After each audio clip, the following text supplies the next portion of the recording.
இன்றைக்கி Wednesday evening வெஜிடபிள்ஸ்லாம் வீட்டில் கொஞ்சம் கம்மியாக இருந்தது. அதனால் ஈவினிங் போய் வாங்கிடலான்னு எப்போயோ வாங்குகிற கடைக்கு வந்துட்டோம்.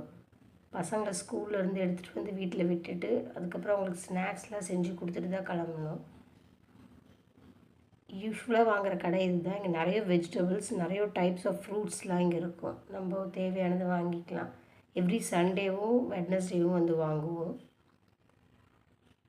தேவையான வெஜிடபிள்ஸ்லாம் வாங்கி ட்ரேயில் அடுக்கியாச்சு.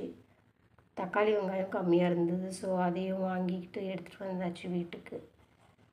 வாங்கின வெஜிடபிள்ஸ்லாம் எடுத்துகிட்டு வந்து வீட்டில் நல்லா வாஷ் பண்ணி ஸ்டோர் பண்ணிடுவேன். ஏன்னா காலையில் ஸ்கூலுக்கு எழுந்து கிளம்பும்போது அதை கடகடன்னு பண்ணுறதுக்கு ஈஸியாக இருக்கும். வியூவிங் தப்பாக எடுத்துருக்கேன்னு நினைக்கிறேன், சரியாக தெரியல. ஸோ இந்த பாக்ஸ்லலாம் ஸ்டோர் பண்ணிவிட்டு ரிமைனிங் இருக்கிறது இந்த பாலித்தீன் ஜிப்லாகரில் போட்டு வச்சுருவோம் அடியில் அந்த வெஜிடபிள் ட்ரேயில். இதெல்லாம் எடுத்து செஞ்சுட்டு இருக்கும்போது தம்பி வந்தாங்க, மம்மி நான் எடுத்து கொடுக்குறேன்னு சொல்லிட்டு அவங்க ஒரு பாக்ஸாக எடுத்து கொடுத்தாங்க. அப்படியே அடுக்கி வச்சாச்சு. ஓரியோட ப்ரெசன்ஸ் இல்லாமல் எந்த இடமும் இருக்காது. அவங்களும் வந்து உட்காந்துட்டாங்க அண்ணன் என்ன பண்ணுறான்னு பார்க்குறதுக்கு.